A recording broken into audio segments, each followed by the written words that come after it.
Singularity.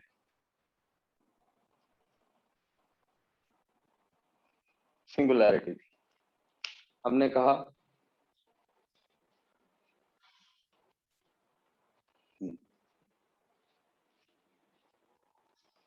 हाँ 13.8 billion years ago singularity थी, और हमने कहा कि 12.8 billion years ago universe look like today. Look like today, जैसा आज दिखती है ना वैसी दिखना शुरू होगी आपको। ठीक है जी, सिर्फ 1 बिलियन के अंदर ये एवोल्यूशन हुआ। और वो क्या हुआ कि सिंगुलैरिटी थी, सिंगुलैरिटी जो है वो बिग बैंग और एक्सपेंडिंग यूनिवर्स, जॉर्ज लिमाट्रे और एडविन हबल, इन्होंने दोनों ने बताया कि जी कि ना ये एक नुक्ता था अपनी डेंसिटी पे कायम नहीं रहा, और उस वजह से जो है ना ये फट गया या एक्सपेंड होना शुरू हो गया, और उस वजह से फिर हाइड्रोजन और हीलियम गैस के बहुत बड़े बड़े इंटरमालिक्यूलर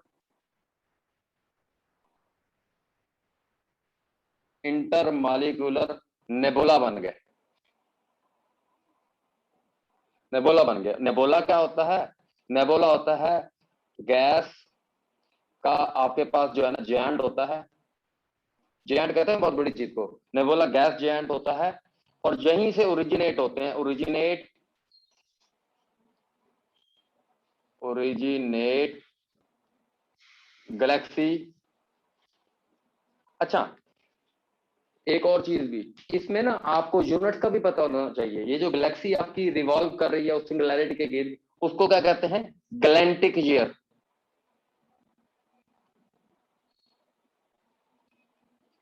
गैलेंटिक ईयर यानी जैसे हम कहते हैं एक साल, तो एक साल तो एक साल है, लेकिन गैलेक्सी के लिए जैसे मैंने आपको बताया था कि हम क्या यूज करते हैं जी, लाइट ईयर।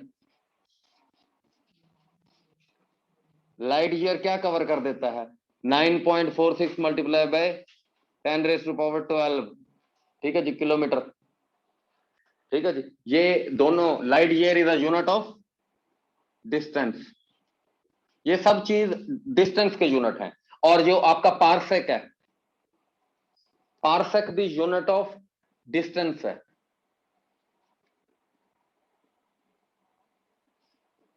और इसमें जो है आपके पास 3 लाइट ईयर होते हैं। 3 लाइट ईयर आपके एक पार्सेक में होते हैं। पार्सेक भी यूनिट ऑफ, और एक होता है आपका एस्ट्रोनॉमिकल यूनिट।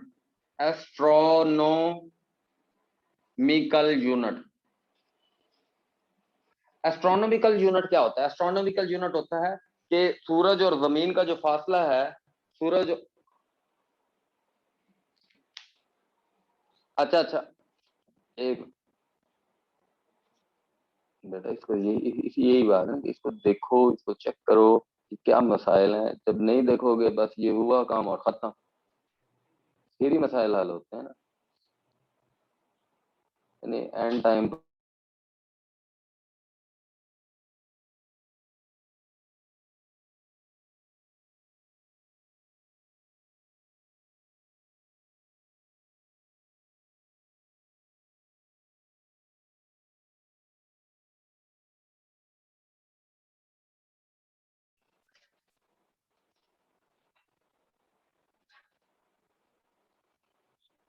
अच्छा, हो जाएगी यार, ये हो जाए, टेंशन ना लो। अच्छा, तो एस्ट्रोनॉमिकल यूनिट क्या होता है? इसे कहते हैं 1 AU। ये होता है 150 मिलियन किलोमीटर। ठीक है, और 1 मिलियन में आपका जो है कितना होता है जी? 10⁶। ठीक है जी। यहां पर एक और यूनिट भी होता है, 1 गीगा। ये अमेरिकन यूनिट है।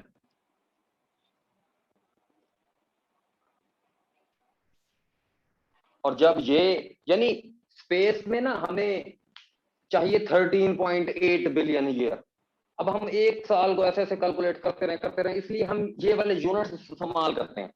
जो एस्ट्रोनॉमर हैं, जो है ना स्पेस की स्टडी करने वाले लोग हैं, जो स्पेस को, तो उनको स्टैंडर्ड चाहिए। तो वो स्टैंडर्ड कौन सा यूज करते हैं? वो स्टैंडर्ड ये यूज करते हैं जी, गीगा, 10⁹ 9। आप कहोगे गीगाबाइट, उसको छोड़ दो आप, ठीक है जी। वो गीगाबाइट भी वैसे यही होता है 10⁻9, ठीक है जी। तो गीगा जो है ना, ये आपका जो है कौन सा यूनिट है जी, ये आपका अमेरिकन यूनिट है, और इसमें भी 10⁻9। ये आप जब अपने तौर पर भी चीजें पढ़ रहे होगे तो आपके सामने भी इस तरह के यूनिट्स आ रहे होंगे, आपके पास इस तरह की टर्मिनोलॉजी आ रही होंगी। और कोई भी टर्मिनोलॉजी हो, इसका मतलब आपको आना चाहिए। आपको टर्मिनोलॉजी का मतलब अगर नहीं आता होगा तो चीजें आपके लिए मुश्किल होती जाएंगी। और हम लोग क्या करते हैं, उन टर्मिनोलॉजीज को रट्टा मार लेते हैं। हमने उन टर्मिनोलॉजीज को रट्टा नहीं मारना, बल्कि उनको देखना है कि यार इसका क्या मतलब है, ताकि हमारी जो है ना चीजें क्लियर रहे। अच्छा जी, अब उसके बाद उससे आइस जायंट जो है, गैस जायंट जो है ओरिजिनेट हो गया, और वहां से गैलेक्सी वजूद में आ गई। और गैलेक्सी जो रिवॉल्व कर रही है उस सिंगुलैरिटी के गिर्द, क्योंकि हर चीज अपने ग्रेविटेशनल, उसकी एक ग्रेविटेशन है। ग्रेविटेशन क्या है, अपने गिर्द चीजों को घुमाने की अहलियत, इसे कहते हैं ग्रेविटेशन। उस ग्रेविटेशन की वजह से हर चीज जो है, गैलेक्सी जो है उसके गिर्द स्टार रिवॉल्व कर रहे हैं, ठीक है जी, उसके गिर्द चक्कर लगा रहे हैं। तो वो उसकी ग्रेविटेशन की वजह से, वो उसका जो ग्रेविटेशन रखती है ना, उस वजह से है। तो उसके बाद अगर हम ग्लैंटिक जेयर जो रिवॉल्व कर रही है, तो वो ग्लैंटिक जेयर है। हमारी कौन सी गैलेक्सी है जी, मिल्की वे। और पाथ इसका हमने कर लिया जी, और शेप कर ली। पाथ इसका एलिप्टिकल है और शेप इसकी स्पाइरल है। स्पाइरल का मतलब स्प्रिंग, स्प्रिंग की तरह, और पाथ एलिप्टिकल। और उसके बाद आपका मिल्की वे गैलेक्सी के नियरेस्ट गैलेक्सी एंड्रोमेडा गैलेक्सी है, एंड्रोमेडा गैलेक्सी। अब हम अपनी गैलेक्सी पर आ गए, यानी अब हमें अपनी गैलेक्सी, उसके बाद जी हमारा जो स्टार है, जिस स्टार में हम रहते हैं, वो कौन सा स्टार है जी, वो सन है। फिर सन के बारे में इंफॉर्मेशन ली हमने। सन क्या है जी आपका, सन जी आपका इसकी आउटर सरफेस को कोरोना कहते हैं, इनर पार्ट को, डीपेस्ट पार्ट को इसको फोटोस्फीयर कहते हैं, ठीक है जी, फोटोस्फीयर कहते हैं। और उसके बाद जो है इसमें जो है बहुत ज्यादा एनर्जी प्रोड्यूस हो रही है ड्यू टू थर्मोन्यूक्लियर फ्यूजन। और थर्मोन्यूक्लियर फ्यूजन क्या है जी, क्या दो हाइड्रोजन के एटम मिलकर एक हीलियम का एटम बना रहे हैं, तो वो उस वजह से आपके फोटोन, फोटोन्स होते हैं जी। और उसके बाद नेबोला क्या है जी, क्लस्टर ऑफ वो क्लाउड। अच्छा, यहाँ पर एक ना बच्चे सवाल पूछते हैं, ब्लैक होल। ब्लैक होल क्या है? ब्लैक होल बेसिकली आपके दो जगह हो सकते हैं, एक तो गैलेक्सी की कोर में, एक गैलेक्सी की कोर में हो सकते हैं, और दूसरे नंबर पर कोई जो स्टार होता है आफ्टर लाइफ बिकम, बिकम क्या हो जाता है जी, ये ब्लैक होल। दो चीजें जो है ना, एक तो गैलेक्सी की कोर में, जो भी आपकी गैलेक्सी है उसकी कोर में ब्लैक होल होते हैं। दूसरे नंबर पर कहां पर होते हैं, स्टार जो होता है ना, स्टार की अपनी एक लाइफ होती है। स्टार जो जैसे हमारा सन है, उसके बाद ये क्या बन जाता है जी, न्यूट्रॉन स्टार, न्यूट्रॉन स्टार। उसके बाद क्या बन जाता है, व्हाइट डार्क, व्हाइट डार्क बन जाता है। यानी इसकी जो कैपेसिटी है, इसकी जो ग्रेविटेशन है, इसकी हर चीजें कम होती जाती हैं, और इवेंचुअली क्या होता है, ये एक ब्लैक होल बन जाता है। ब्लैक होल क्या होता है, ब्लैक होल एक ऐसी चीज है जिसकी इतनी ज्यादा ग्रेविटेशन होती है कि वो अपने अंदर फोटो इलेक्ट्रिक फोटोन्स जो है वो अपने अंदर ले लेता है। फोटोन्स क्या है, फोटोन्स ही आपकी लाइट है। लाइट आपकी क्या है, फोटोन। लाइट ही तो आपकी फोटोन है। तो ये लाइट को अपने अंदर ले लेता है। यानी आपकी जितनी भी यूनिवर्स है, आपका जितना भी कुछ है, ये किस स्पीड से चल रहा है जी, आपकी आइडियल स्पीड, स्टैंडर्ड स्पीड क्या है, 3 × 10⁻⁸ ठीक है जी, speed of light. Speed of light, अगर कोई चीज भी स्पीड ऑफ लाइट से बराबर चलना शुरू हो जाएगी, तो वो फिर क्या हो जाएगा, वो टाइम रुक जाएगा। और अगर स्पीड ऑफ लाइट से तेज चलना शुरू हो जाएगी, तो टाइम जो है वो टाइम के आगे चले जाओगे, पीछे चले जाओगे, जहां मर्जी आप जाना चाहो जा सकते हो। तो ये आपके पास क्या है, तो वो जो ब्लैक होल है ना, वहां पर आपको ये चीज मिलती है। वो स्पीड ऑफ लाइट से जो भी चीजें जा रही हैं उनको अपनी तरफ खींच लेता है। इसलिए उस ब्लैक होल में, क्योंकि उसकी ग्रेविटेशन इतनी है, उसकी ग्रेविटेशन इतनी है कि वो अपने आप को जो है अपने अंदर जो है लाइट को खींच लेता है। इस वजह से उसके अंदर बहुत सारे प्लैनेट्स, बहुत सारे स्टार, गैलेक्सीज भी इवन इसके अंदर चली जाती है, क्योंकि वो स्पीड ऑफ लाइट को जो है ना, वो उससे भी ज्यादा ग्रेविटेशन को कैच कर लेता है, अपनी तरफ खींच लेता है। इसे क्या कहते हैं जी, ब्लैक होल। और उसके बाद जो है आपका, यानी स्टार जो है एक व्हाइट डॉर्फ बनता है, न्यूट्रॉन स्टार बनता है, और उसके बाद क्या बन जाता है जी, ब्लैक होल बन जाता है। ठीक है, एक प्रोसेस के गुजरने के बाद।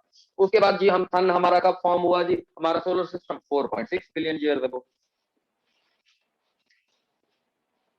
4.6 बिलियन ईयर अगो हमारा क्या हो गया जी, हमारा सन फॉर्म हो गया। और सन में क्या हुआ जी, सन में हमारे पास जो है ना, हमारे 8 प्लैनेट्स, कौन कौन से जी? मरकरी।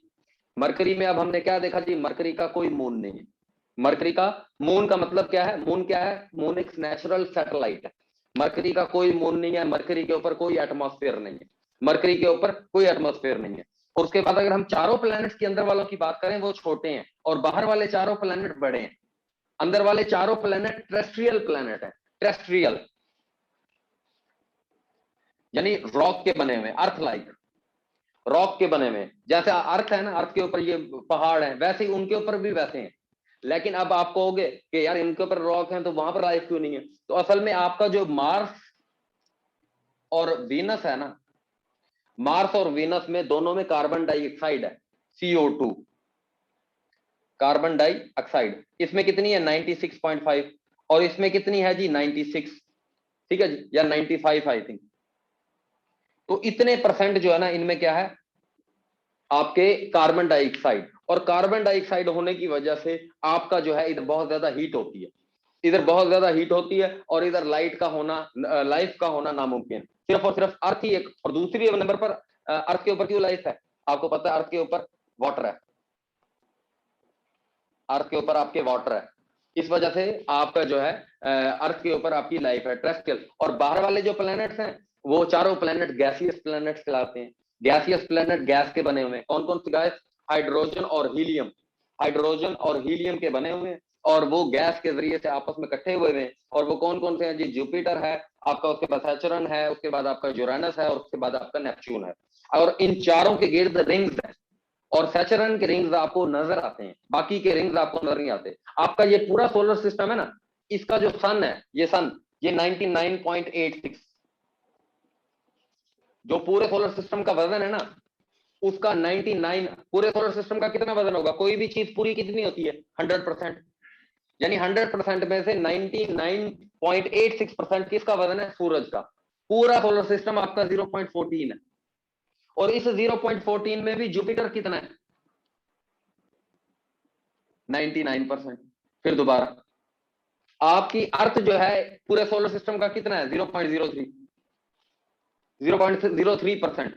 सोलर सिस्टम का जितना भी वजन है ना, उसका 0.03% जो है ना आपका, वो है। ठीक है जी। और आपका जुपिटर प्लस सैचुरन, ये दोनों तकरीबन एक जितने हैं। ठीक है जी। जुपिटर थोड़ा सा बड़ा है, जुपिटर थोड़ा सा बड़ा है। ऐसे कंपैरिजन करो प्लैनेट्स का आपस में, जुपिटर थोड़ा सा बड़ा है। और उसके बाद आपका जो यूरेनस और नेपच्यून, यूरेनस और नेपच्यून ये आइस जियांट है। यहां पर सूरज की रोशनी नहीं पड़ती, ये आइस के बने हुए हैं। ठीक है जी। आइस, सूरज की रोशनी ना पड़ने की वजह से ये आइस जियांट है, बर्फ बन चुके हैं। ठीक है जी। इधर क्या बन चुकी है जी? बर्फ बन चुकी है। और ये जो है इधर सूरज की रोशनी ना पड़ने की वजह से, और ये भी गैसियस है, लेकिन ये भी गैसियस है। और उसके बाद जो है ये आपको हो गया। उसके बाद आपके ये दो प्लेनेट है, पहले ये दो प्लेनेट है, जुपिटर और आपका यूरेनस, सैचुरन, और उसके बाद ये दो प्लेनेट है। उसके बाद अंदर वाले प्लेनेट पे सबसे बड़ा प्लेनेट कौन सा है? अर्थ। अंदर वाले प्लेनेट पे सबसे बड़ा कौन सा प्लेनेट है? अर्थ। मैं इसका आपको एक टेबल भेज दूंगा, उसके साथ 10 की पावर 24 के साथ चीजों को कंपेयर किया हुआ। 10 की पावर 24 के साथ। जैसे अर्थ की पावर 10 की पावर 24 है, लेकिन मल्टीप्लाई किसके साथ हो रहा है? 6 के साथ। वीनस की भी 10 की पावर 24 है, लेकिन 5। यानी इसलिए तो ये दोनों ट्विन है। ट्विन क्यों कहते हैं? कि बिल्कुल करीब करीब। यानी वीनस और इनका आपस में कंपैरिजन, उसमें सारा कंपैरिजन हुआ है। तो आपने इस कंपैरिजन से चीजों को देखना है। और अंदर वाले चारों प्लैनेट हैं टेरेस्ट्रियल प्लैनेट। अब बहुत सारे बच्चे पूछ रहे थे कि जी प्लूटो, प्लूटो बेसिकली आपका जो है, एक तो आपकी प्लेनेट की कैटेगरी में पूरा नहीं उतरता, और दूसरे दूसरे नंबर पर आपका जो है वो जो है ना एस्ट्रॉइड बेल्ट। एस्ट्रॉइड बेल्ट से आपके बहुत बहुत, एस्ट्रॉइड क्या होता है? एक बड़ा रोड़ा मट्टी का और रेत का और जो है ना बड़ा सा पत्थर। तो वो एस्ट्रॉइड जो है वो आपका एक एस्ट्रॉइड है सीरस। उसको भी आप कह रहे हैं कि डॉर्फ प्लेनेट। अब ये डॉर्फ प्लेनेट क्या है? आपका कौन सा प्लेनेट डॉर्फ है? प्लूटो आपका डॉर्फ प्लेनेट है। प्लूटो आपका डॉर्फ प्लेनेट है, और एरिस भी आपका डॉर्फ प्लेनेट है। प्लूटो और एरिस आपके डॉर्फ प्लेनेट है। एक ऐसे प्लेनेट जिनको प्लेनेट की कैटेगरी में नहीं रखा जा सकता, that is called dwarf planet. Dwarf planet है। प्लूटो और वो इस कैटेगरी में नहीं आ सकते। हो सकता है अभी सीरस भी आपका डॉर्फ प्लैनेट बन जाए, अभी नहीं बना लेकिन होने वाला है। ये वहां से छूटकर अर्थ ऑर्बिट से बाहर चला जाएगा और फिर क्या हो जाएगा जी, इसका साइज, अब आपका जो ये प्लूटो है, प्लूटो का साइज कितना है जी, आपके मून जितना, आपका जो चांद है ना इस जितना आपका चांद। ये सब कुछ कब हो रहा है जी, 4.6 बिलियन ईयर के बाद हो रहा है, फॉर्मेशन हो रही है। उसके 100 साल बाद, 4.6 बिलियन के 100 मिलियन ईयर्स आफ्टर आपका मून फॉर्म हो गया। आपका चांद, चांद कब हुआ जी, 4.6 के 100 साल बाद, ठीक है जी, 4.6 के बाद। ठीक है जी, तस्वीर इसकी बनाओ ताकि आप इसमें से पॉइंट देखकर अपने नोट्स बना लो।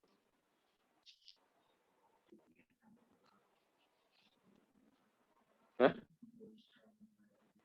मैं सारा रिपीट करता हूँ, सारा रिपीट हो जाएगा। यानी आपको, आपने चीजें पढ़नी कैसे हैं ये देखना है कि हम पहले क्या खत्म कर रहे हैं, 13.8 से लेकर या 4.6 तक जितनी बातें हैं ना, इसमें से जितने भी सवाल बनते हैं हमारा कोई भी गलत ना हो। थोड़े से सवाल हैं, इतना बड़ा कोर्स नहीं है, सिर्फ और सिर्फ स्पेस के मामला आते हैं जी। क्या है एस्ट्रोलॉजी, क्या है एस्ट्रोनॉमी, क्या है कॉस्मोलॉजी, क्या है, छोटी छोटी चीजें। असल में हम उनके ऊपर टाइम नहीं लगाते इसलिए हो जाता है, और उनमें से अगर कोई एक आधी चीज आई पड़ी होती है हमारी गलत हो जाती है। थोड़ा सा टाइम लगा के हमने उन चीजों को अपना पक्का करना है। अब 4.6 से हम आगे निकले, हमने देखा यार सोलर सिस्टम है, सोलर सिस्टम को अच्छे तरीके से देख लिया ताकि उसमें से जो भी, अब उसमें से कुछ भी नहीं आता। आपका मरकरी का कोई मून नहीं है, वीनस का आपका जो है वो एक मून है, ठीक है जी, और कोई मून नहीं है, अर्थ का आपका एक मून है, ठीक है जी। उसके बाद आपका जो मार्स है उसके दो मून है। नेचुरल मून से मुराद क्या है, नेचुरल सैटेलाइट, नेचुरल। मरकरी की और वीनस की कोई नेचुरल सैटेलाइट नहीं है। उसके बाद आपकी अर्थ की एक सैटेलाइट है और मार्स की दो सैटेलाइट है, और जुपिटर की और सैचरन के बारे में कहते हैं कि अभी नासा ने कहा है कि सैचरन की सबसे ज्यादा है, लेकिन हमने जो पहले से पढ़ा हुआ है तो जुपिटर की हम अभी उसी के ऊपर स्टिक करेंगे 179, और सैचरन की जब तक वो फैक्ट्स नहीं हमारे पास आ जाते 162। ठीक है जी, सैटेलाइट इतनी जितने, यानी जमीन के अंदर एक चांद है ना, जुपिटर के अंदर 179 चांद है। ठीक है, समझ आ रही है, इस तरह से है बात। यानी नेचुरल सैटेलाइट्स कितने हैं, नेचुरल सैटेलाइट्स कितने हैं जुपिटर के अंदर, इनके नेचुरल सैटेलाइट्स होते हैं। सैटेलाइट होती क्या है, जो प्लेनेट के गिर्द घूमती है उसे क्या कहते हैं, सैटेलाइट कहते हैं। जो प्लेनेट, तस्वीर बना ले, अच्छा, जो प्लेनेट के गिर्द घूमती है इसे क्या कहते हैं, सैटेलाइट कहते हैं। अब हमने 4.6 बिलियन ईयर्स के सारे मामला देख लिए, 4.6 मिलियन ईयर्स के हमने सारे मामला देख लिए कि भाई क्या क्या हुआ। उसके बाद जी हमने चांद को देख लिया, चांद फॉर्म हो गया। अब उसके बाद अब हमने क्या करना है जी, मैंने कहा तीन आपके पास तरीके होंगे पढ़ने के। एक होगा जियोलॉजिकल टाइम स्केल, इसमें हमने क्या पढ़ा जी, ओरिजिन ऑफ यूनिवर्स, ये हमने पढ़ लिया।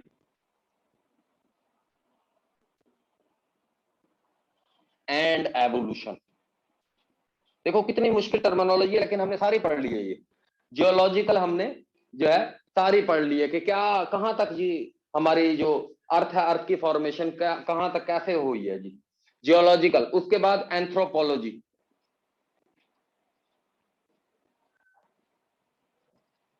एंथ्रोपोलॉजी में हम कहां पर हैं, होलोसीन पर हैं। होलोसीन क्या है जी, होलोसीन है लास्ट ग्लेशियल एक्टिविटी।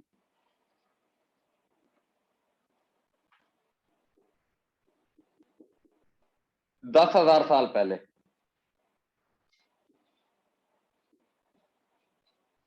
ठीक है जी, 10,000 साल पहले आपकी लास्ट जो है होलोसीन, ठीक है जी, होलोसीन। ये इसे बायोलॉजी, बायोलॉजिकल एंथ्रोपोलॉजी कहते हैं, बायोलॉजिकल एंथ्रोपोलॉजी, लास्ट ग्लेशियल। इसको अब हम पढ़ लेंगे क्योंकि कैसे कैसे यार, कैसे कैसे जो है, कैसे पहला सेल आ गया, कैसे पहला ह्यूमन आ गया, किस तरीके से बन गया। तो अब इसके अंदर जितनी भी चार्ल्स की, हम डार्विन की थ्योरी ऑफ एवोल्यूशन देख लेंगे, थ्योरी ऑफ नेचुरल सिलेक्शन देख लेंगे, ठीक है जी, इसको थोड़ा बहुत हम देख लेंगे, हमारे ये भी कॉन्सेप्ट सारे कवर हो जाएंगे। फिर उसके बाद हम 10,000 से आगे चल रहे होंगे, हमें पता है भाई हम पिछला ऊपर वाला सारा काम क्लियर करते आ रहे हैं, हम ऊपर वाला सारा काम क्लियर करते जा रहे हैं। फिर सिर्फ और सिर्फ हमने क्या करना है कि जो ह्यूमन एक्टिविटी स्पेस में है हम उसको पढ़ेंगे, उसके कितने होंगे, कितने सवाल होंगे, थोड़े से सवाल होंगे कि भाई मार्स के ऊपर कौन सा मिशन जा रहा है, और इसके ऊपर कौन सा मिशन जा रहा है, चांद के ऊपर नील आर्मस्ट्रांग गया, बुज ऑल्ड्रिन गया। ह्यूमन एक्टिविटी जो जो 1969 से शुरू हुई है, और 1957 से, 1957 से शुरू हुई है। पहली जो स्पुतनिक थी, ठीक है जी, स्पुतनिक 1 जो भेजी थी रशिया ने, यूएसएसआर ने, ठीक है जी, वो पहली 1957 के बाद हम देख लेंगे यार कितनी जो इंपॉर्टेंट है, वो देख लेंगे हम। ह्यूमन एक्टिविटी भी जो स्पेस में होगी वो भी कर लेंगे, हमारी स्पेस के सारे मामला हमारे सॉल्व हो जाएंगे आपकी। फिर उसके बाद हम ये कहलाएगी क्या आपकी geological time scale, origin of universe and evolution. Evolution क्या होता है कि भाई सिंगुलैरिटी थी, वहां से इवॉल्व करके क्लस्टर ऑफ क्लाउड बन गया, उसके बाद फिर उसके बाद क्या हुआ जी, गैलेक्सी वजूद में आ गई, उसके बाद आपके क्या आ गए जी, स्टार वजूद में आ गए, उसके बाद आपका सोलर सिस्टम वजूद में आ गया, सोलर सिस्टम के बाद आप ऐसे आगे हम चल रहे हैं कि जी अब अर्थ के ऊपर अब आ गए, ठीक है जी। अब अर्थ के ऊपर, अर्थ जो है पहले नंबर पर, बाकी सारे के सारे प्लेनेट, आपके बाकी सारे के सारे प्लेनेट क्या हैं जी, आपके सारे के सारे रोमन गॉड से, ये जनवरी सॉरी मरकरी, वीनस, मार्स, ये किन के नामों पर हैं, जो रोमन किंग्स होते थे, जो रोमन क्वींस होती थी, उनके नामों के ऊपर इनके नाम है, लेकिन सिवाय अर्थ के। अर्थ एक जर्मेनिक वर्ड है, जर्मेनिक, जी से जर्मेनिक, जी से ग्राउंड, इसका मतलब क्या है, ग्राउंड, ठीक है जी। अर्थ एक जर्मेनिक वर्ड है और इसका क्या मतलब है जी, ग्राउंड। अब अर्थ की अगर हम शेप की बात करें, इसकी शेप के लिए बहुत सारे वर्ड्स को जो है वो कहा गया कि शायद ये एलिप्टिकल है, बेजवी अंडे की तरह की, एलिप्टिकल है, शायद ये सफेयर है, ठीक है जी, शायद ये है, लेकिन कोई भी वर्ड अर्थ की शेप को सही तरीके से डिस्क्राइब नहीं कर सकता, और इसके लिए एक स्पेशल वर्ड लाना पड़ा जिसको कहते हैं जियोइड, ठीक है। जियो क्या होता है जी, अर्थ, जियोइड, जियोइड अर्थ की शेप को डिस्क्राइब करता है, सही। और ये कैसी शेप है जियोइड, जियोइड ऐसी शेप है, ठीक है, ऐसी शेप, यानी flattened, flattened from its top, क्या बात है, फ्लैटेंड फ्रॉम इट्स टॉप,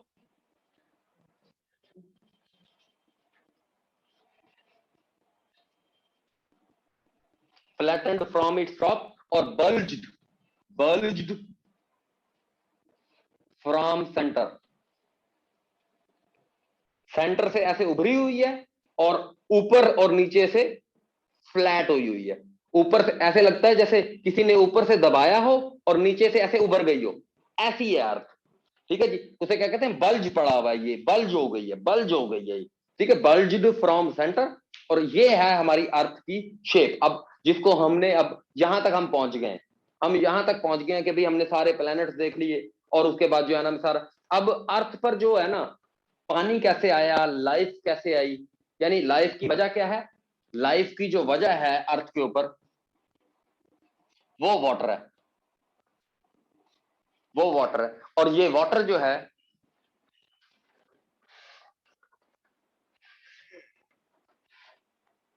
अच्छा, ये वाटर जो है, ये वाटर कैसे आया अर्थ के ऊपर, ये वाटर इस तरीके से आया अर्थ के ऊपर कि जो आपके ना, एक तो कहते हैं जी एस्ट्रॉइड,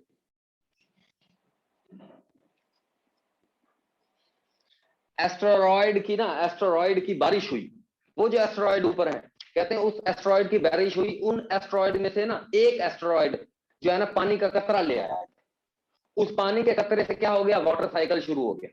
वाटर साइकिल क्या, यानी वो पानी का कतरा एवेपोरेट हुआ, एवेपोरेट होकर ऊपर जाकर बारिश करना शुरू कर दी, और जमीन में जितने भी खड्डे थे ना, जितने भी खड्डे थे जिन्हें आज आप ओशन के नाम से जानते हो, वो सारे के सारे भर गए, बारिश होती रही, हजारों साल बारिश होती रही, होती रही, होती रही, होती रही, होती रही, तो फिर वो क्या बन गए, वो खड्डे सारे के सारे आपके क्या बन गए, ओशन बन गए आपके।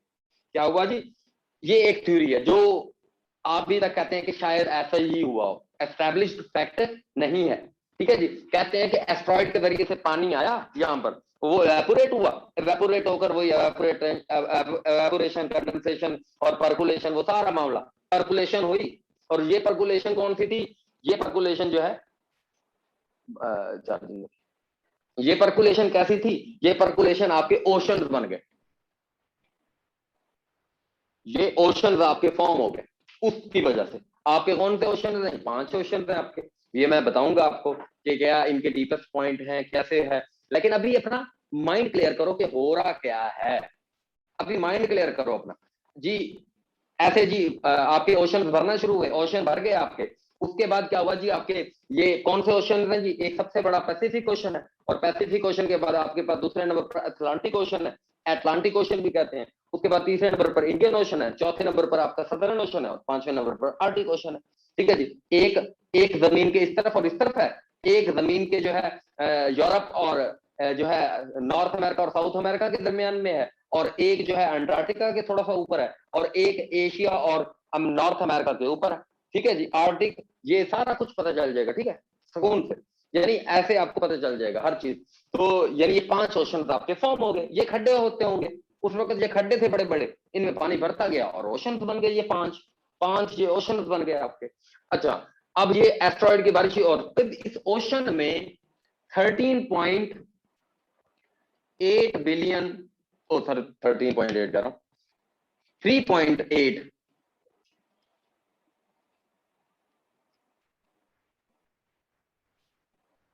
3.8 billion years ago life begins। ठीक है जी। अब ये 3.8 बिलियन years ago आपकी क्या होगी जी, लाइफ आपकी शुरू होगी। अच्छा, और सूरज की जो सूरज में हमारी ना एक बात रहेगी, मैं कह रहा हूं कि कोई आपका पॉइंट रहे ना, ऑर्बिटल स्पीड,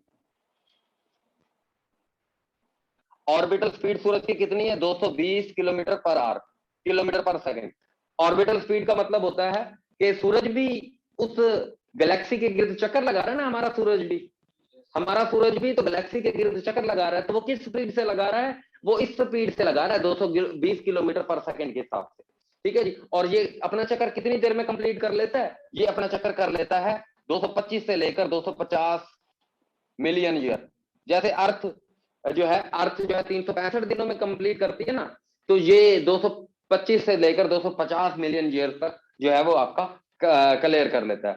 अच्छा, उसके बाद जो है और हमारा, अच्छा, ये मार्स को आप क्या कहते हो, मार्स को आप रेड प्लैनेट कहते हो, मार्स को आप क्या कहते हो, रेड प्लैनेट कहते हो। क्यों कहते हो, क्योंकि इसमें ना आयरन बहुत ज्यादा है, आयरन इनरिच्ड है, आयरन इनरिच्ड है। मार्स आपका रेड प्लैनेट भी कहलाता है, क्यों कहलाता है, क्योंकि इसके अंदर आयरन है। इस आयरन की वजह से ये क्या है जी, ये रेड दिखता है आपको मार्स। मार्स आपको क्यों दिखता है जी, आपको आप इसकी वजह से। ठीक हो गया। अब हमारा, अब यानी हम, मुझे ये अश्योरिटी मिल गई है कि यार हमारा, यार ये कोई सवाल नहीं रह रहा। अगर फॉर एग्जाम्पल कोई सवाल रह भी रहा होगा, ठीक है जी, क्योंकि मैं एक कॉन्सेप्ट भी क्लियर करना चाहता हूं, और मैं चाहता हूं कि आप अपने पेपर जब भी दो ना, तो आप देख सको कि यार इस पोर्शन में से जो भी सवाल आया है कोई हमारा गलत तो नहीं हो रहा, ताकि आपको अपनी तैयारी का आइडिया होता रहे। अगर कोई सवाल मिस हो जाता है, कुछ भी हो जाता है, तो हमें पता चले यार हमने ये वाली भी चीज पढ़नी। ठीक है, यानी हम 13.8 बिलियन से शुरू करेंगे हिस्ट्री को, और 2021 तक ले आएंगे। जीके हमने ऐसे कवर करना, समझ आ रही है ना, यानी ऐसे तरतीब से चीजों को लेकर चलेंगे, और एक एक चीज का कॉन्सेप्ट, एक एक चीज की सवाल, कोई चीज नहीं छोड़ेंगे, सकून से बिल्कुल। अब उसके बाद मार्क्स का हो गया। अब उसके बाद 3.5 मिलियन ईयर अगो फर्स्ट, ये 3.5 सॉरी, ये आपका, ये क्या था, ये आपका ना यूकैरियोटिक था ना प्रोकैरियोटिक था। ये जो है ना एक और टाइप की जो है ना, बस अभी लाइफ के असरात आए हैं अब। ठीक है, यूकैरियोटिक किसे कहते हैं, जो जिसके अंदर न्यूक्लियस नहीं होता, और प्रोकैरियोटिक किसे कहते हैं, जिसके अंदर न्यूक्लियस होता है, उसे क्या कहते हैं, जिसके अंदर न्यूक्लियस होता है उसे प्रोकैरियोटिक कहते हैं, और जिसके अंदर न्यूक्लियस नहीं होता। अच्छा, 2.4 मिलियन ईयर्स अगो है, उल्ट बता। अच्छा, यूकैरियोटिक वो होता है जिसके अंदर न्यूक्लियस नहीं होता, हाँ सॉरी, प्रोकैरियोटिक के अंदर न्यूक्लियस होता है, नहीं होता, प्रोकैरियोटिक लिख देते हैं यार, प्रोकैरियोटिक विदाउट, और यूकैरियोटिक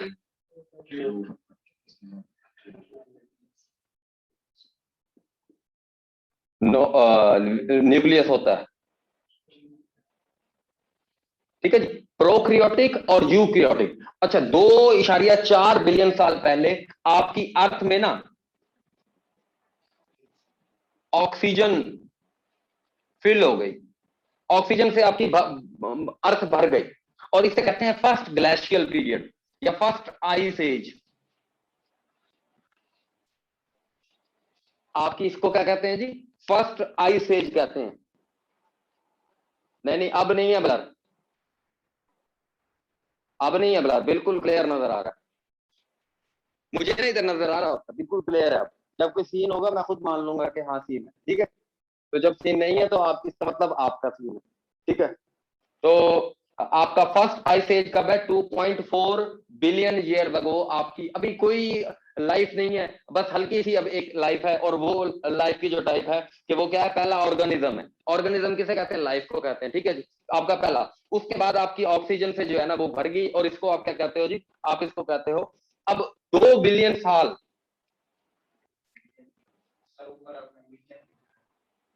ओ सॉरी, अभी तो बिलियन में ही बात कर रहे हैं, इतनी जल्दी नहीं हम पहुंचेंगे। 2 बिलियन ईयर्स अगो आपका, अब जो है ना यूक्रियोटिक सेल, आपका पहला एक ऐसा सेल जिसके अंदर न्यूक्लियस भी था, वो आपका डिस्कवर हो गया, ठीक है जी, वो बन गया आपका, इन्वेंट हो गया या डिस्कवर हो गया पहला 2 बिलियन साल पहले आपका, यानी वो सेल नजर आने वाली चीज, ठीक है जी। अब 540 मिलियन साल पहले, 540 मिलियन ईयर्स अगो डिफरेंट जो ऑर्गेनिज्म थे ना,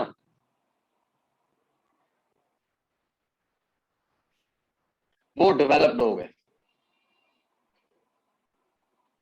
यानी आपके जो है प्रोक्रियोटिक, यूक्रियोटिक, आपके डिफरेंट टाइप के ऑर्गेनिज्म जो है वो इवॉल्व होना शुरू हो गए, ठीक है जी, डिफरेंट टाइप के। और उसमें जो था ना फर्स्ट वर्टिब्रेट एनिमल भी आ गया। अब देखो फिर मैंने, अब लोग इसको बताएंगे नहीं कि यार ये वर्टिब्रेट क्या होता है, ठीक है जी। एक होता है वर्टिब्रेट, वर्टिब्रेट उसे कहते हैं जिसकी रीढ़ की हड्डी होती है, उसे क्या कहते हैं, वर्टिब्रेट। और जिसकी रीढ़ की हड्डी नहीं होती उसको क्या कहते हैं, इनवर्टिब्रेट, ठीक है जी। और आपके और डिफरेंट टाइप के भी होते हैं, जिसकी रीढ़ की हड्डी नहीं होती उसको इनवर्टिब्रेट कहते हैं, और जिनकी हड्डी होती है उसे क्या कहते हैं, वर्टिब्रेट, वर्टिब्रेट। और आपके जो है ना डिफरेंट टाइप के मैमल्स भी होते हैं। मैमल क्या होता है, मैमल और एमिफेबियन, मैमल आपके वर्टिब्रेट्स होते हैं, वर्टिब्रेट। जैसे आपका इंसान, ह्यूमन, हम क्या है, मैमल है, हम क्या है, मैमल है, ठीक है जी। जिनकी रीढ़ की हड्डी होती है उन्हें क्या कहते हैं जी, मैमल। और एमीफेबियन,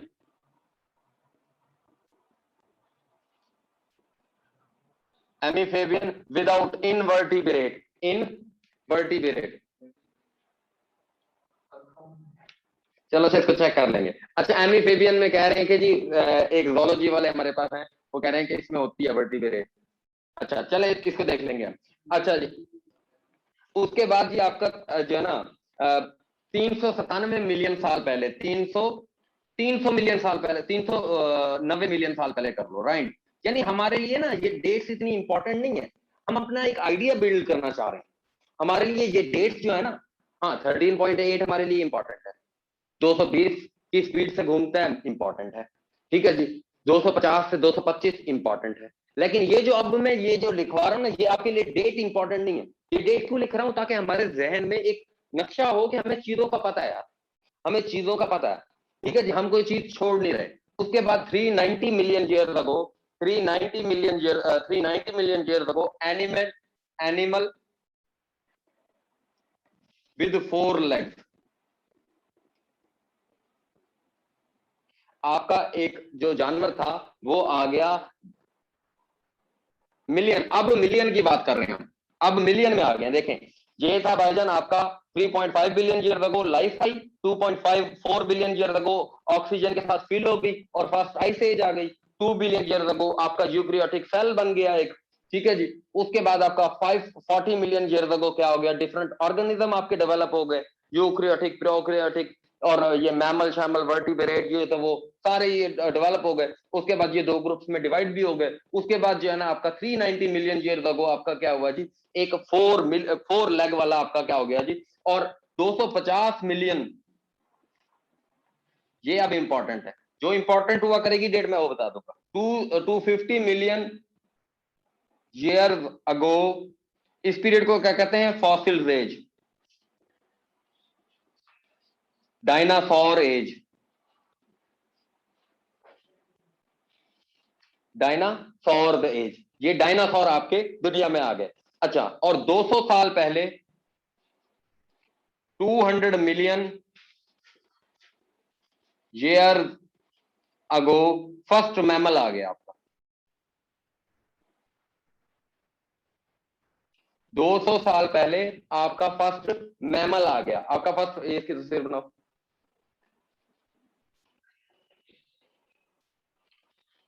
ठीक है जी, 200 साल पहले आपका फर्स्ट मैमल आ गया। एक मिनट रुको, जो फिर थोड़ा सा 150 मिलियन साल पहले आपका बर्ड आ गया। 150 मिलियन आपका एक बर्ड आ गया। 150 मिलियन आपका एक बर्ड आ गया। और 130 मिलियन, इधर लिख देते हैं ताकि ज़हन में रहे, 130 मिलियन आपका फ्लावरिंग प्लांट आ गया। फ्लावरिंग प्लांट, फ्लावरिंग प्लांट की एवोल्यूशन शुरू हो गई। जो आपके फ्लावरिंग प्लांट है वो शुरू हो गए। और उसके बाद 60 मिलियन के बाद आपका, चलो अब इसको बता देते हैं ताकि, अच्छा 60 मिलियन पे आपका क्या आ गया? प्रीमेट। प्रीमेट किसे कहते हैं?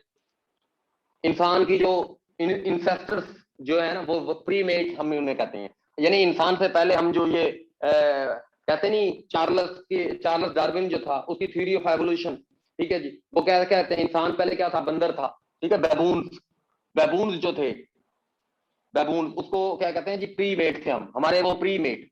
हमसे पहले, हमसे पहले क्या था जी? प्रीमेट। हमारे इंसेस्टर्स को कहते हैं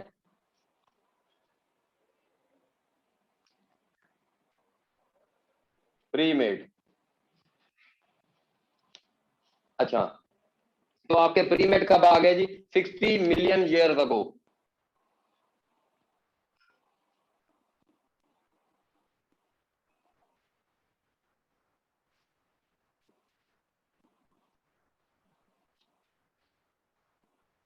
सिक्सटी मिलियन ईयर्स अगो आपके प्रीमेट आ गए। और उसके बाद 6.5 मिलियन ईयर्स अगो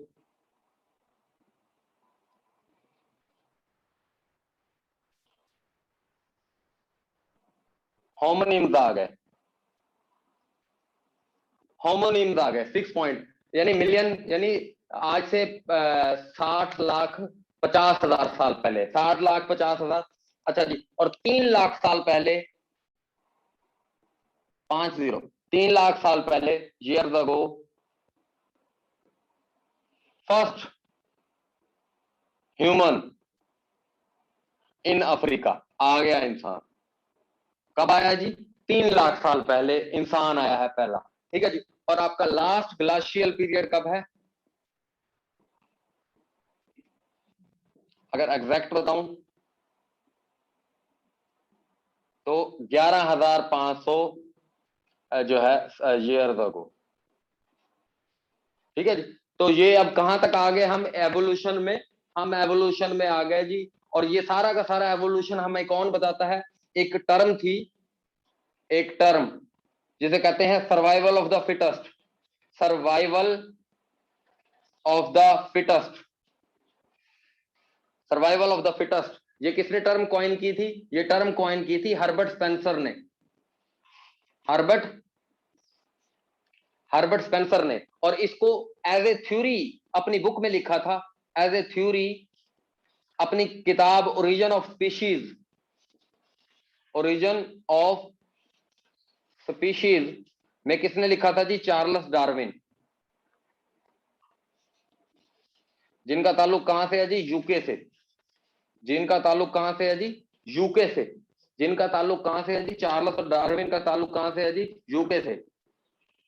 अच्छा, उसके बाद जो है आपका ये, उन्होंने survival of the fittest term किसने कॉइन किया जी? हर्बर्ट स्पेंसर ने।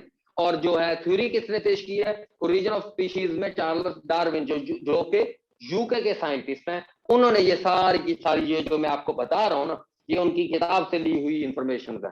ये उनकी किताब ओरिजिन ऑफ स्पीशीज से जो है ली गई इंफॉर्मेशन है कि कैसे कैसे इंसान जो है वो पहले जो है इस तरीके से हुआ। और उसके बाद अब 10,000 साल के बाद ये 11,000, अब जो है ना, ये तो था इंसान का एवोल्यूशन, कि इंसान किस तरीके से पहले जो है एक ऑर्गेनिज्म डेवलप हुआ, पहले ये जमीन पर पानी आ गया, उस पानी की वजह से जो है एक ऑर्गेनिज्म डेवलप हुआ, उस ऑर्गेनिज्म के बाद फिर वो यूकेरियोटिक बन गया जी, एक जो है विद न्यूक्लियस चीजें आ गई, फिर डिफरेंट टाइप के ऑर्गेनिज्म हमारे डेवलप हो गए, जिनमें जो है आपका मैमल्स हैं, उसके बाद आपके एमिफेबियंस हैं, और एक रीढ़ की हड्डी रखने वाले वर्टिब्रेट्स हैं, और एक इनवर्टिब्रेट्स आ गए आपके। ठीक है जी, तो डिफरेंट टाइप के जो है आपके एनिमल्स आना शुरू हो गए, डिफरेंट टाइप के ग्रुप्स आना शुरू हो गए। उसके बाद आपके प्रीमेट आ गए, जो आपके इंसेस्टर के जो आपके पहले वाले थे। उसके बाद फिर आपका होमोनिम्स आ गया। ठीक है जी, ये आपकी मजीद इंप्रूव फॉर्म थी। होमोनिम्स जिसने 2 टांगों पर चलना शुरू कर दिया था। फिर उसके बाद होमोनिम्स के बाद फिर आप जो है 3 लाख साल पहले क्या हुआ जी, आपका फर्स्ट ह्यूमन आ गया। ठीक है जी, और इस ह्यूमन के बाद फिर क्या हुआ जी, आपका जो है ना एक लास्ट ग्लेशियल, फिर एक आइस एज आ गई। ये जो आपका सारा का सारा जो आज आपको नजर आती है चीजें, ये सारी की सारी चीजें आपकी किससे होगी कवर जी, आइस से कवर हो गई। ठीक है जी, तो ये बात हमने ये तस्वीर बना।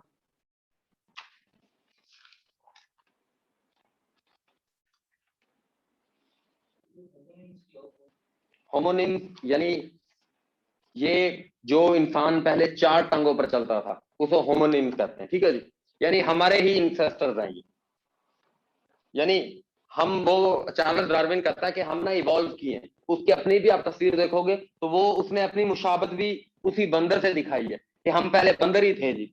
हम इधर से इवॉल्व कर करके टेक्नोलॉजी को सीख कर जो है ना, अब मैं अगर बताऊं तो इंसान ने सबसे पहले जो फर्स्ट टूल है,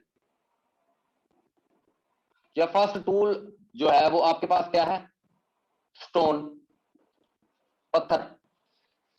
फर्स्ट टूल जो है वो क्या है जी, आपका पत्थर। और ये कब आया है जी, आपका 3 मिलियन ईयर्स अगो।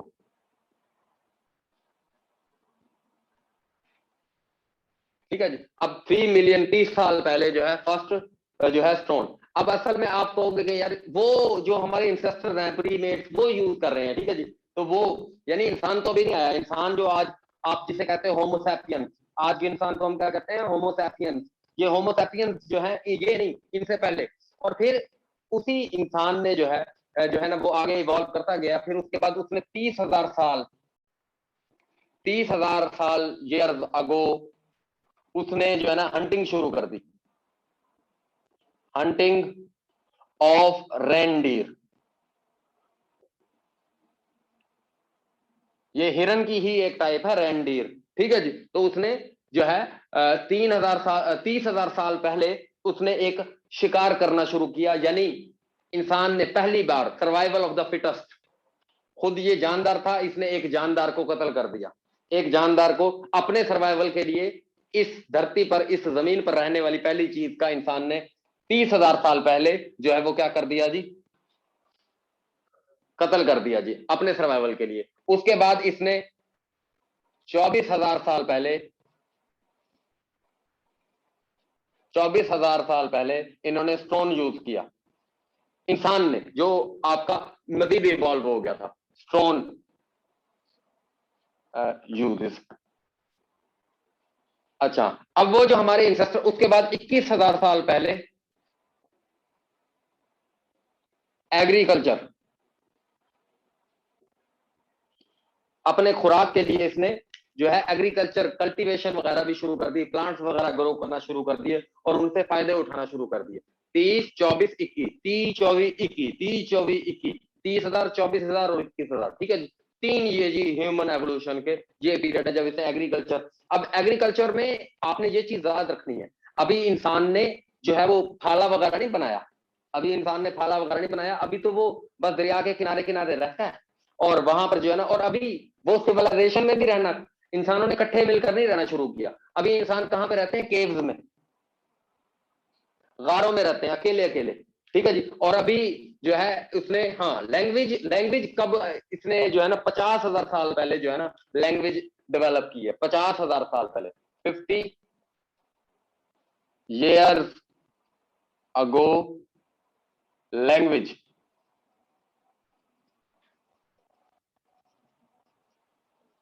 इंसान ने बोलना शुरू कर दिया, ठीक है जी।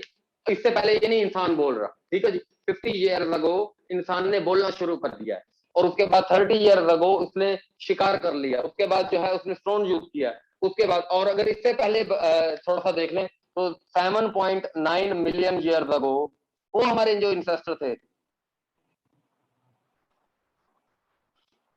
फायर डिस्कवर्ड,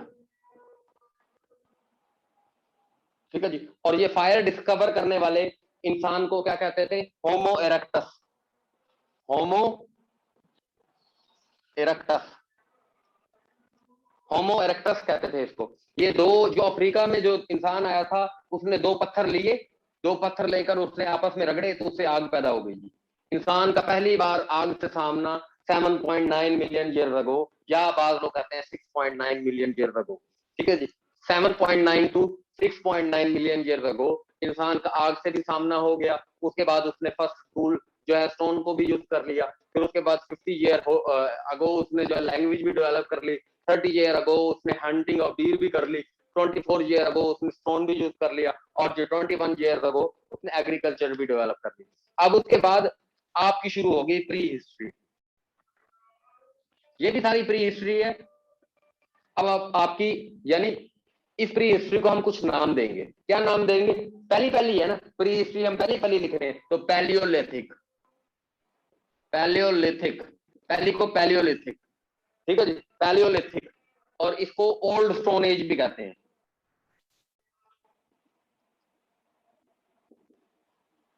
पैलियोलिथिक, ठीक है जी। उसके बाद दरमियान वाली को मैसोलिथिक, मिडल है ना, एम से मिडल, एम से मैसो, मिडल मैसोलिथिक, ठीक है जी। ये क्या है जी? आपकी जो है मिडल स्टोन एज। अभी इंसान ने सिविलाइजेशन में रहना नहीं शुरू किया, इनको स्टोन एज कहते हैं, यानी इसमें इंसान ये सारे जो है ना वो काम कर रहा था, ठीक है जी। अब पैलियोलिथिक एज कहते हैं 7.9 मिलियन टू 11,500 साल तक ये पैलियोलिथिक, जब आपकी लास्ट ग्लेशियल एज तक, ये क्या कहते हैं? पहली एज है जी, ओल्ड स्टोन एज कहते हैं इसको। और मैसोलिथिक, अब इसके अंदर जो है, इसके अंदर भी डिफरेंट है, अपर पैलियोलिथिक, मिडल पैलियोलिथिक और लोअर पैलियोलिथिक, लेकिन उसको हमने नहीं करना, बस हम एक अपना कॉन्सेप्ट बनाने के लिए हम ये देखते हैं।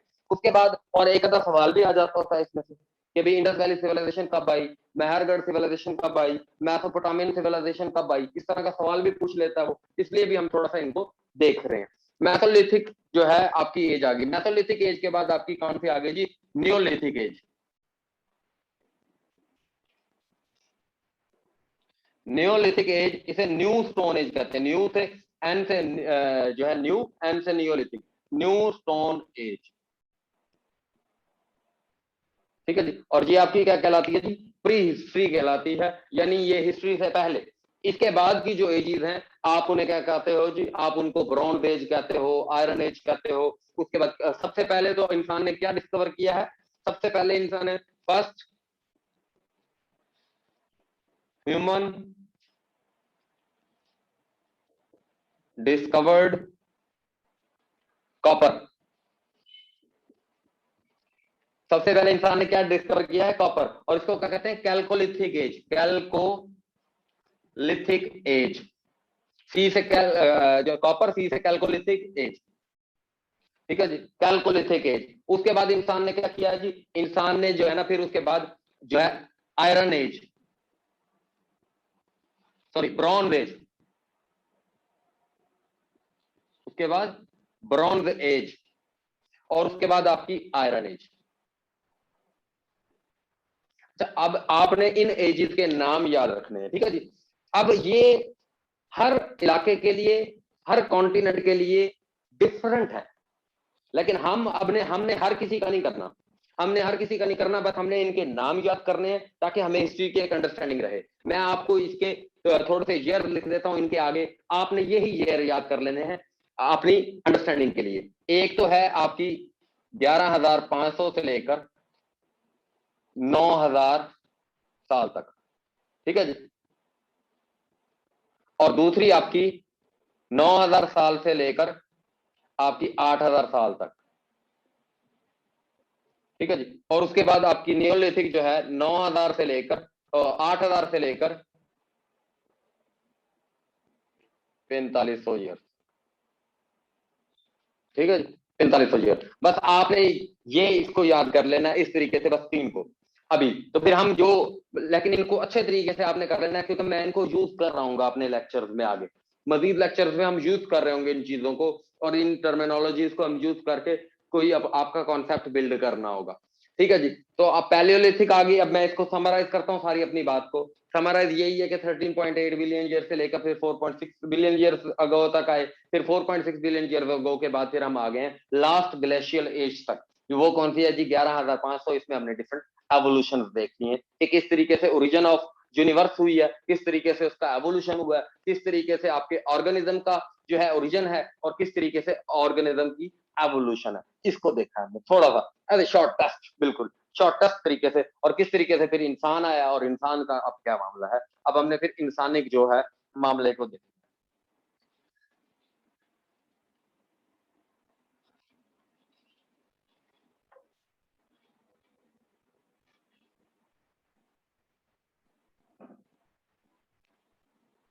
अच्छा, अब जी आपका, अब ये आपको हो गया, थोड़ा सा आपने इसको देख लेना है टाइम का होगा ना, 7:16। अच्छा, अब थोड़ा सा हम ना, मैं आपको बताता हूँ कि दुनिया में जो है ना कैलेंडर, डिफरेंट टाइप के कैलेंडर यूज होते हैं दुनिया में। वो उन कैलेंडर के बारे में लोगों को बहुत ज्यादा परेशानी होती है कि कैलेंडर कैसे आए, क्यों आए, कब आए। ठीक है जी, कैलेंडर के बारे में बहुत ज्यादा परेशानी होती है। कैलेंडर ऑफ द वर्ल्ड, तो आज के टॉपिक का क्या नाम हो गया? एक तो origin and evolution of universe and human, ठीक है जी, और दूसरे नंबर पर calendars of the world, calendars of the word. ठीक है जी, हमने पहले देख लिया जी ओरिजिन ऑफ जो है किस तरीके से चीजें आई, और फिर उसके बाद origin of and evolution of humans हमने देख लिया, ये अर्थ के ऊपर जो है। फिर उसके बाद अब हम कैलेंडर्स ऑफ द वर्ल्ड के, यार ये डिफरेंट डेट्स आ रही हैं। तो स्पेस की डेट्स तो आपने देख ली, स्पेस के अंदर लाइट ईयर होता है, पार्सिक होता है, गैलेंटिक ईयर होता है, इस तरीके के आपके बहुत सारे एस्ट्रोनॉमिकल यूनिट होता है। और एस्ट्रोनॉमिकल यूनिट कितना है जी? 150 मिलियन किलोमीटर, यानी जो सन से जमीन का फासला है उसी को एस्ट्रोनॉमिकल यूनिट कहते हैं, 1 AU। ठीक है जी, डिफरेंट टाइप के हमने यूनिट्स देख लिए, उन यूनिट्स को हमने थोड़ा सा चेक कर लिया। फिर उसके बाद अब कैलेंडर्स ऑफ द वर्ल्ड, इसमें आप बहुत सारी टर्मिनोलॉजी सुनते हो, BC, AD, BCE, BP, ठीक है जी, क्या नाम है, CE, ठीक है जी, और जो है BC, AD, BP, और कोई, और CE, और उसके बाद, अच्छा उसके बाद जॉर्जियन कैलेंडर, BCE लिख दिया जी, जॉर्जियन कैलेंडर। उसके बाद जूलियन कैलेंडर, ठीक है जी, और उसके बाद जो है ना आप ल्यूनर कैलेंडर, ठीक है जी, ल्यूनर कैलेंडर, हिजरी कैलेंडर, ल्यूनर कैलेंडर, हिजरी कैलेंडर, ये बहुत सारी आप टर्मिनोलॉजी सुनते रहते हो और कंफ्यूज होते रहते हो। तो आज आपकी कंफ्यूजन खत्म कर देते हैं भाई। ये सारे के सारे जो ये वाली टर्मिनोलॉजी है ना, ये सारी रोमन्स की हैं। ठीक है जी, जो रोमन्स है ना, रोमन और ग्रीक्स, ठीक है जी, उन्होंने जो है ना ये डेवलप किए हैं।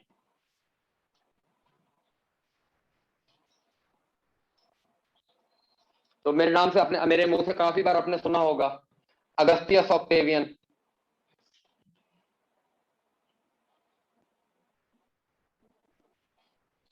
आपने काफी बार सुना होगा जूलियस सीजर। ठीक है जी, तो यहां से अगस्त निकल आया, यहां से जुलाई निकल आया, ऐसे हैं ये जो रोमन, उनके रोमन के जो बादशाह है ना, उनके टाइटल से ये सारा कुछ निकला है। अगस्त महीने, आपके आपके जो महीने होते हैं वो आपके कितने हैं? वो आपके महीने हैं जी 12। ठीक है जी, जनवरी, फरवरी, मार्च, अप्रैल, मई, जून, जुलाई, अगस्त, सितंबर, अक्टूबर, नवंबर, दिसंबर। ठीक है जी, और ये महीने ये किस हिसाब से हैं? ये सोलर कैलेंडर, ये आपका सोलर कैलेंडर है। यानी सूरज जमीन के गिर्द चक्कर लगा रहा है, और जमीन सूरज के गिर्द चक्कर लगा रही है, और वो 365 दिनों में लगा रही है। तो उन 365 दिनों को इन्होंने डिवाइड किया हुआ है 12 महीनों में, और हर महीने को 30 दिन के अंदर हमने डिवाइड किया हुआ है। This is called solar calendar आपका। ठीक है जी, जो सूरज की गर्दिश के ऊपर अमल कर रहा होता है उसे सोलर कैलेंडर कहते हैं। और मैंने कहा कि BC में डेट्स जो है वो आगे की तरफ आती हैं, यानी पहले 4 BC है, फिर 3 BC आएगी, पीछे की तरफ आती हैं, और फिर AD में डेट्स आगे की तरफ जाती हैं। बीसी में डेट्स पीछे की तरफ आती हैं और एडी में डेट्स आगे की तरफ। तो सबसे पहले जो है ये एक आपका रूलर आया था जिसका नाम था 60 बीसी के अंदर, जूलियस सीजर, ठीक है जी, ये आया था। इसने सबसे पहले कैलेंडर को इन्वेंट किया था, उसे कहते थे जूलियन कैलेंडर।